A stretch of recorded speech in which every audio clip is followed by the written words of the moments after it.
College basketball fans, welcome to an off-season edition of From the Parking Lot podcast. A very sad but bittersweet episode as we'll be talking about the national championship, the Villanova Wildcats taking down the Michigan Wolverines in San Antonio, winning their second national championship in 3 years. And we'll also be talking about our way too early top 25. But just to recap the season a little bit, a lot of fun. Got the podcast going a little late, which if we had it during the season, I think the season would have been a lot better, but it is what it is. As for me, I've already gotten like 5 or 10 texts asking how I'm doing now that the season's over and that people are really concerned for my well-being. So we'll see. We'll see how this – it's been a couple of days and it's already been a little rough, but I think with baseball season, the White Sox emergence, Yeah, things will be all right. So, maybe they'll Tyler, win. Maybe they'll win 70 games this year. I mean, it's either I want wild card or I want them to tank. So Keep dreaming. keep No, dreaming through it. Yeah. So Tyler, what's up with you today? I'm good, man. Just chilling. Back at school from Easter break. Got back in time to see the Natty, and sad that the season's over. But I'm looking forward to seeing what we have in store for you guys in the off season. It'll be a jam-packed off season. Basketball never stops. Recruiting, AAU season, Peach Jam, Under Armour Circuit, Adidas Nations. We got nonstop action for you guys. Yeah, it'll be my first off season on the AAU Yeah. circuit. Really started taking recruiting stuff seriously this year, so it'll be interesting to see what that's going to be like. So let's get into it. National championship. Obviously, the Villanova Wildcats taking it home. This game, it was interesting because I never really got much hype around this game. Like from around like Iowa and stuff, obviously no one really cares about non-Iowa sports, but like just like the whole college basketball consensus among the fans, media, there wasn't really too mumuch buzz about this one. And the ratings reflected that.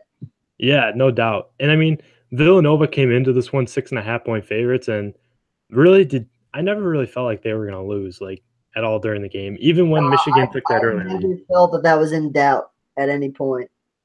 Yeah, I agree with you because I mean, like you look at that team, that roster, just the way they've been playing, absolutely dominated the NCAA tournament.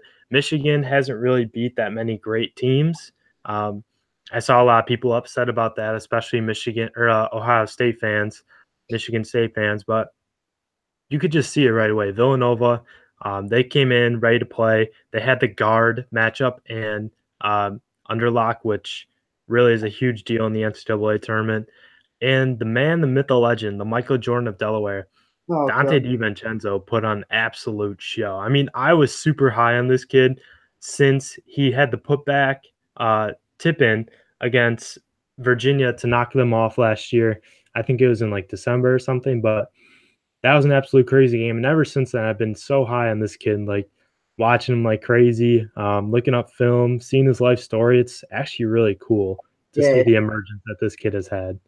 Yeah, and I've been following DiVincenzo. I saw him play in the 8-Eye Classic in Philly when I believe he was I want to say he was a junior in high school. It was an all-star game. He might have been a sophomore, to be honest with you.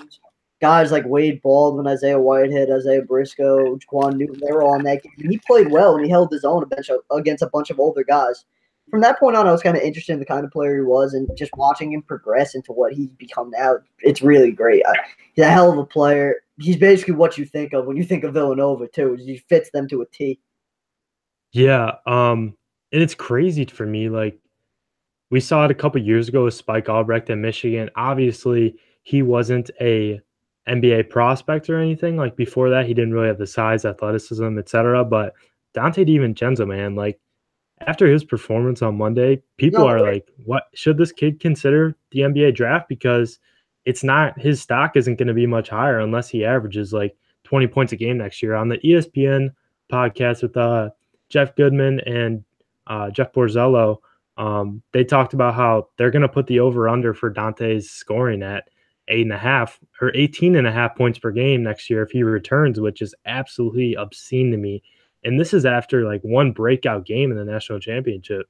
yeah, I think he'll be back just because I feel like he's one of those Nova kids that Jay Wright recruited in mind knowing that he's going to be there 3 to 4 years, no matter how much he blows up or what he does on the court. He's your prototypical 3 to 4 year Nova guy. I think he has at least one more year left in him.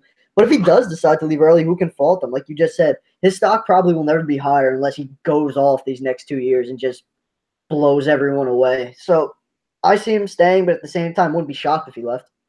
Yeah, because LeBron James said it yesterday too. He goes, "That DiVincenzo kid made himself a lot of money tonight," and Yeah. that's the king talking. So we'll see where it goes. There's still some offseason left. I think the entry. I should know this. I forget when the deadline is, I don't know. but I think it's like 10 days after the draft combine, which is May 16th to the 20th in Chicago. But I'll have to double check on that one. But first off, before we get into the way too early top 25, I just want to tip a hats off to Michigan. I know I was kind of ripping on them earlier, saying that they never really played that tough of a schedule in the NCAA tournament, which is true. But man, those kids fought, and they have a really talented team, and it's kind of crazy to see what John Beilein has done with a team that was projected to be unranked, or was an unranked team coming into the season. It's a testament to John Beilein, the kind of coach that he is. You know, he proves it every single year in the tournament. I feel that he's an elite coach in this sport, and it's going to be interesting to see next season where they're in a similar position. You know, they're bringing a good amount of guys back, but still, what's going to be the projection of this team heading into next season? Well, how's Beilein going to be able to exceed those expectations as he always does?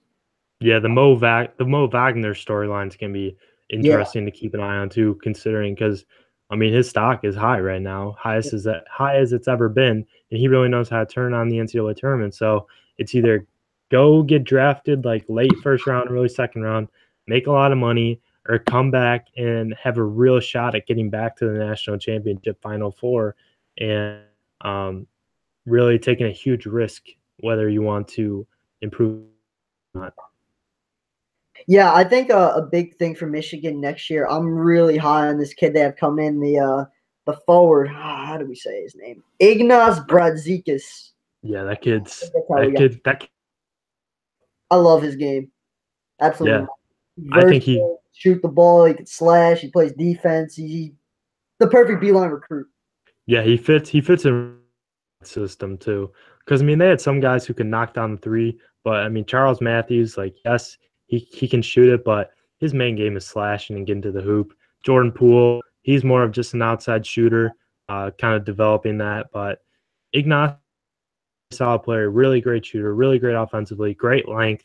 I think he'll thrive in that system. So let's get into the way too early top 25. If you want to read my full rankings, you can check that out on cbbcentral.com. I'll put the link in the description of the podcast. So at number one, Kevin Sweeney a follow on Twitter too at CBB_Central. He knows his stuff. Yeah, give our boy that follow. If you want to follow mid majors, even some high majors, Kevin follows everything. He's a great kid, knows his shit. So let's run with it. The way too early top 25, put Duke at the top. Obviously, we're just going to run down, not give a description yet, but Duke, Kansas, Kentucky, Villanova. That is a blue blood top four right there. Gonzaga, North Carolina, Auburn, Michigan State, Nevada, Tennessee, Louisville, Virginia Tech, Virginia, West Virginia, Kansas State, Maryland, Oregon, UCLA, LSU, Florida State, Michigan, TCU, Purdue, Florida, and Vanderbilt. And two teams I put on the cusp are Washington and Loyola Chicago. So, Tyler, what shocks you? What surprises you? Anything? What are your reactions of this way too early top 25? Honestly, not much surprised me, but I think one thing that a lot of people overlook. Actually, you know what? One thing does surprise me: the fact that you have Louisville so high at 11. I was expecting them a little lower, but upon reading your reasoning, it makes a lot of sense based on some of the guys that they do coming in. Even though Race Baldwin's going to be gone, and VJ King and Darius Perry might be gone, but you provided some pretty good rationale for having them as high as you did. Oh, what else? Yeah.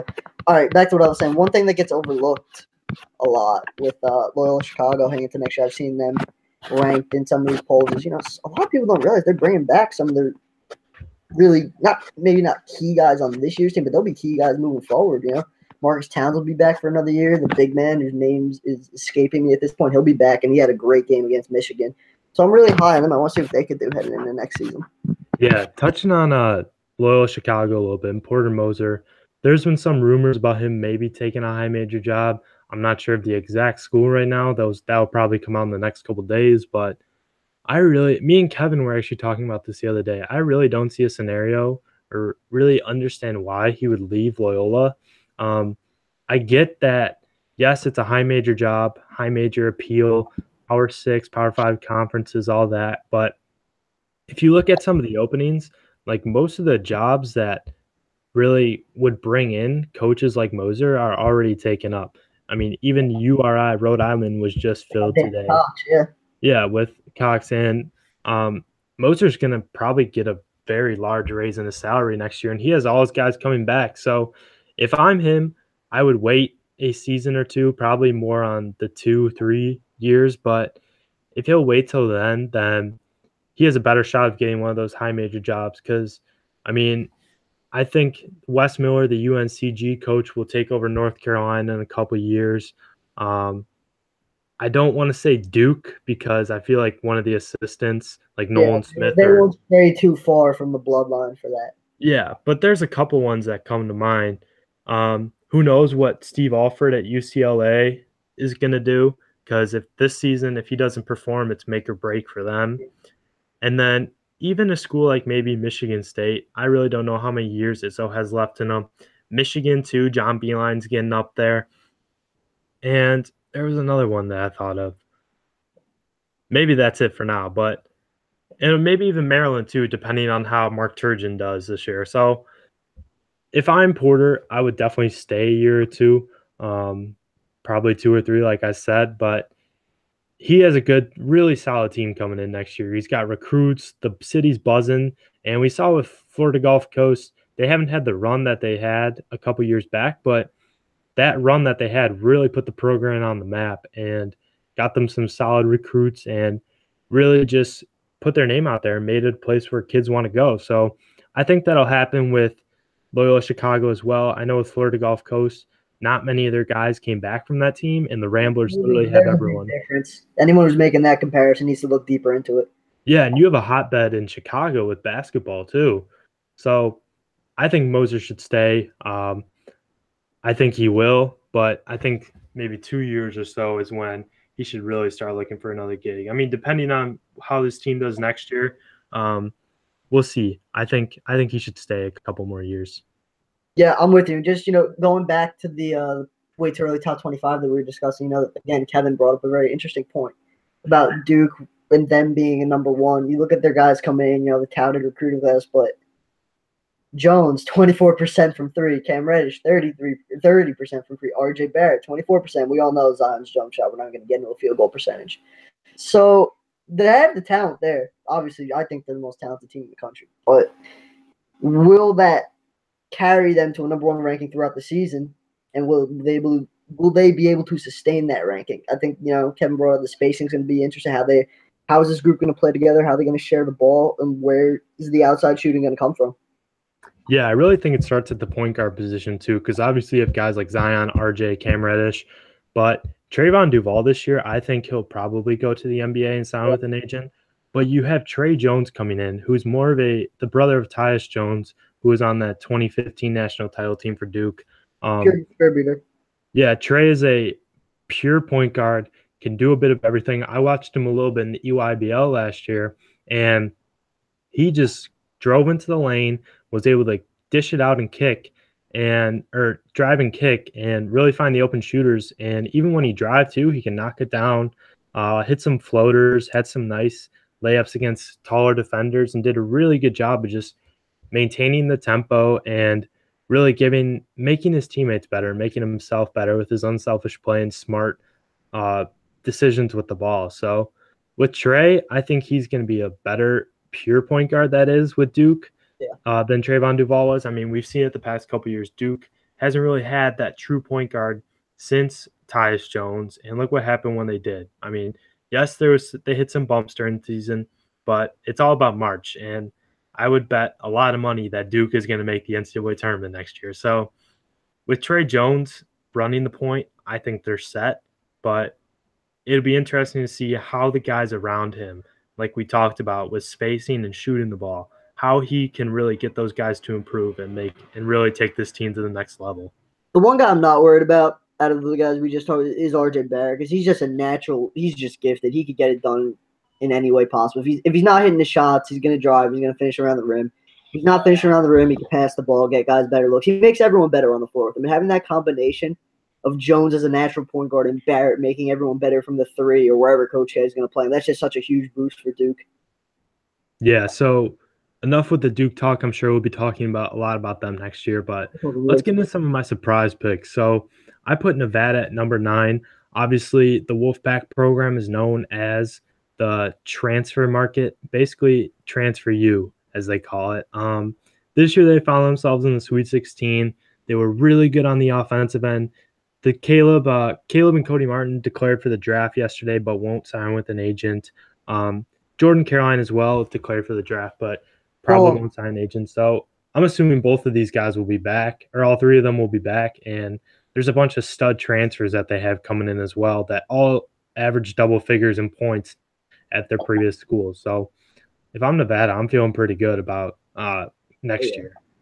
Definitely. Eric Musselman, it cannot be understated the job that he's done at Nevada, bringing in these transfers and just not only bringing in these transfers, but getting them to buy in and play within his system and succeed as they have. But given an NBA background, I'm sure that helps with some of these kids coming in. They trust in him from day one. And from what I saw out of him, I didn't get to watch a lot of them during the regular season, but the fire that he brings on the sidelines, his kids have to love playing for him. And when prospective recruits and transfers see that, I don't know why you wouldn't want to go to Nevada. Yeah, no kidding. I mean, they got solid facilities there too.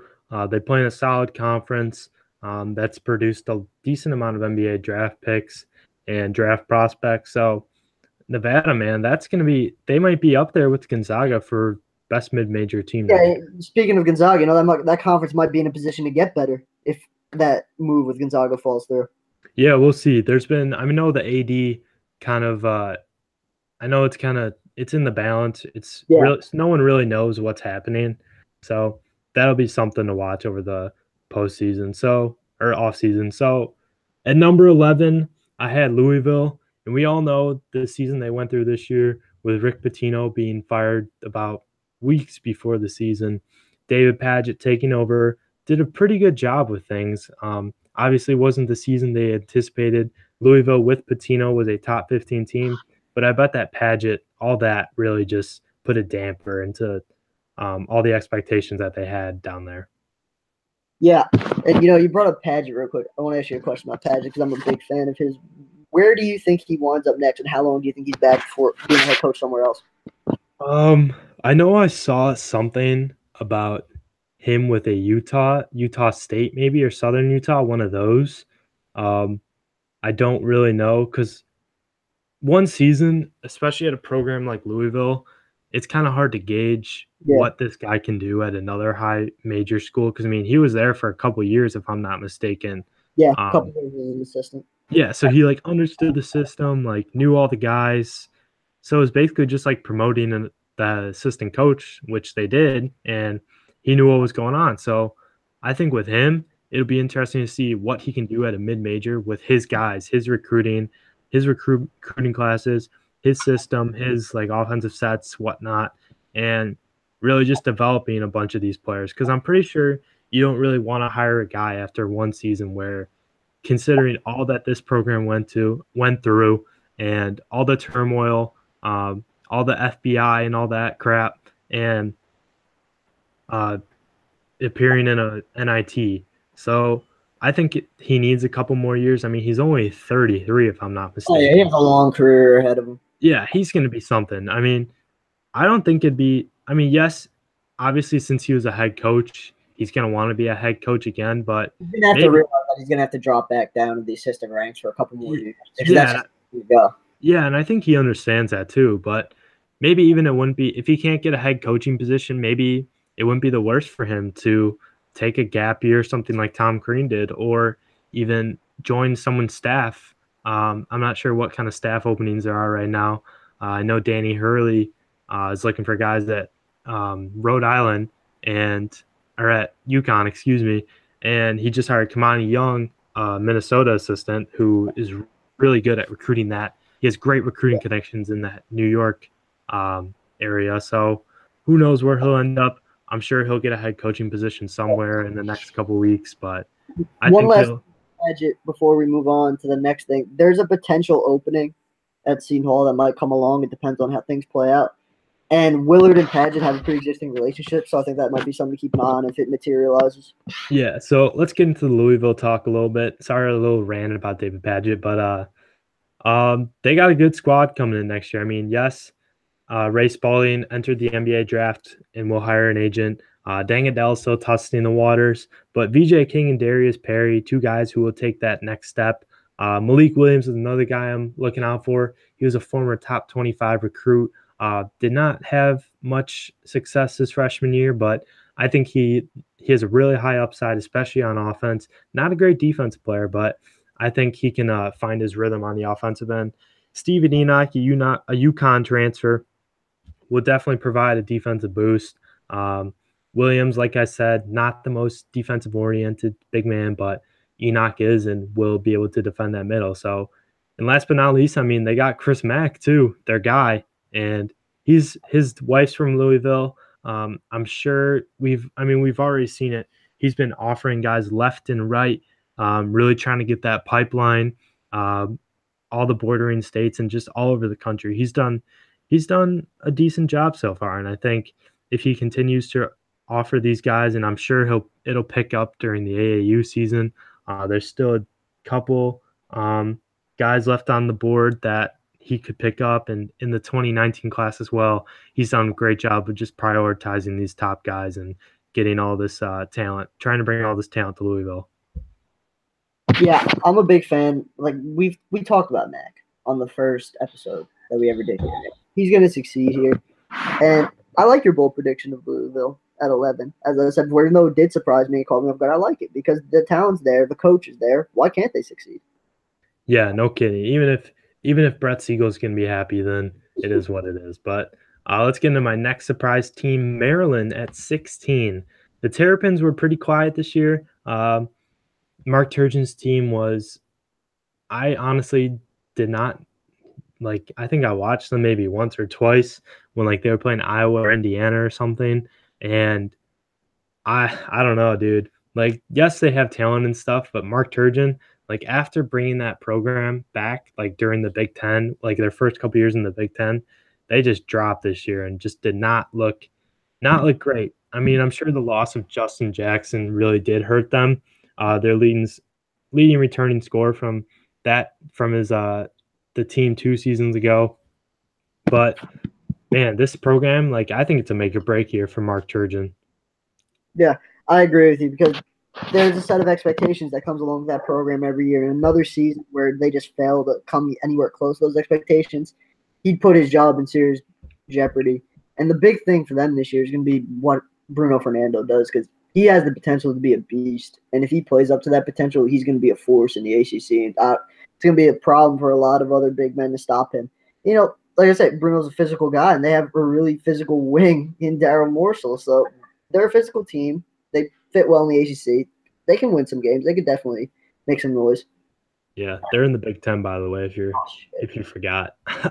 I mean, I've watched Big Ten my whole life, and I'm so used to that them still being in the ACC. It's ridiculous. yeah, like honestly, it hasn't hit me yet. Them and Rutgers, and even Nebraska too. I don't consider them in the Big Ten, but oh well. But yeah, like Bruno Fernando had a really good freshman year, probably one of the sneaky best freshmen in this class that this season, and then Kevin Huerter as well. He's gonna be a special 4-year player for them.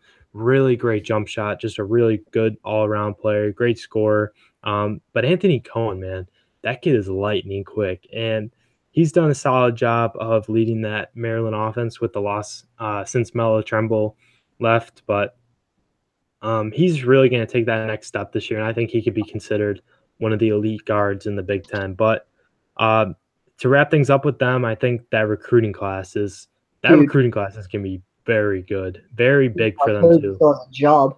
Yeah, I think they'll single-handedly keep Turgeon at Maryland. So Jalen Smith, McDonald's All-American forward, 6'9", athletic, very versatile. Will probably play that role that Jackson did. I don't think he's as pure of a scorer as Jackson is, but he has a similar build and he's a little bit more athletic. But another guy too, Aaron Wiggins, very good offensive player. can knock down shots, can take his man off the bounce, do a little bit of everything on the offensive end. Eric Ayala as well, solid all around combo guard who can get to the bucket, finds open looks for his teammates. He'll be a solid player in a couple years. I think he could really mesh with Cohen well in the combo guard. I think they can both have their turns bringing up the ball because I know Cohen got a little bit of ball dominant this year, but I think with Ayala next to him, then they'll really try it. They'll really figure that out. Yeah, Ayala is the big part of that. I feel watching him at IMG, he has all the tools to be a big time point guard in the Big Ten.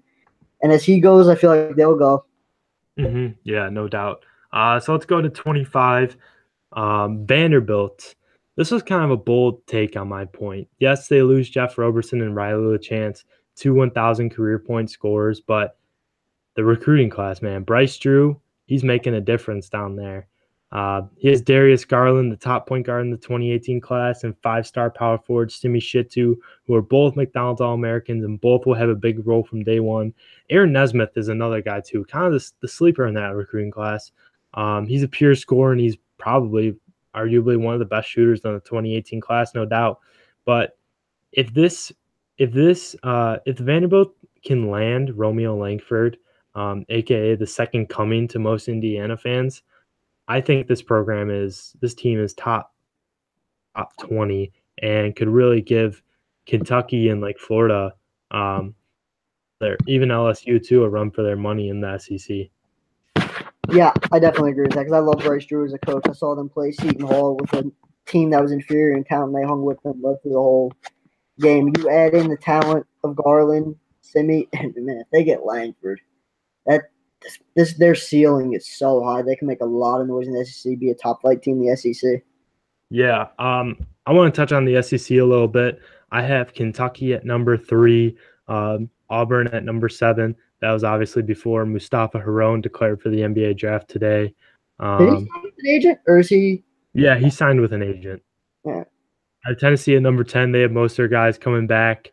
LSU at 19, and then Florida at 24 and Vanderbilt at 25. So, I mean, SEC, is it time we consider them a basketball conference? I don't know, man. Maybe. I love LSU. Their recruiting class is a freaking powerhouse. Oh, yeah. That's East.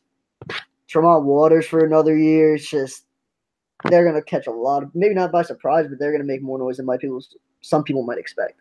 Yeah, I mean, obviously LSU hasn't been known as a basketball school as we've seen like during our lifetime, but I don't know if there's been. I don't think this team has the most buzz around them since, yes, like Ben Simmons and stuff, but you knew that Ben Simmons had no one around him when he was playing. But I mean, like that team with Tyrus Thomas and what's his name, Glenn Davis. Yeah, Big Baby. Yeah, those guys. I think there's a lot of buzz in Baton Rouge, and I think they might be a little excited. I don't know much about football, obviously, but I think they might be a little bit more excited for basketball season than they are for football. Yeah, I mean, their football program's kind of been in flux over the past couple of years. So there's a lot of hype surrounding the basketball program from what I've just seen on their message boards and stuff. And, obviously football's always going to be the king down there. That's just how it is. Big time SEC, the matchups with Bama, that stigma, it's probably never going to go away unless LSU makes a really, really deep run and they turn that into a consistent thing. But there's every reason for this school, the university, the community, the alumni, everyone's got to be excited heading into this year. Yeah, and we talked about it on one of the podcasts saying like the football program is a real big recruiting pitch for the basketball program as well and vice versa. So maybe even that basketball program can be a big recruiting pitch for the football recruits that are visiting too. So I don't know. I think Will Wade, obviously he's done a fabulous job down there. People may say it's a little sketchy since he's gained all these guys, but that dude's just a good coach and he's a grinder on the recruiting trail. He's out there all the time, just getting connections, all that good stuff. So with that, I think we'll end this show. There's not much really to talk about with the offseason. I mean, yes, there's a lot of head coaching changes, a lot of staff mix-ups, transfers, obviously, but there's just too much to talk about that. Like even the NBA stuff is getting out of control. Yeah. I can't really keep up with it. But If we broke down every guy who declared with or without an agent, we'd be here for 3 hours. oh yeah, maybe even longer, but we're not gonna do that to you guys. So with the off season and stuff, we're gonna try to do 1 or 2 podcasts a week, 2 maybe, depending on what kind of news is out there.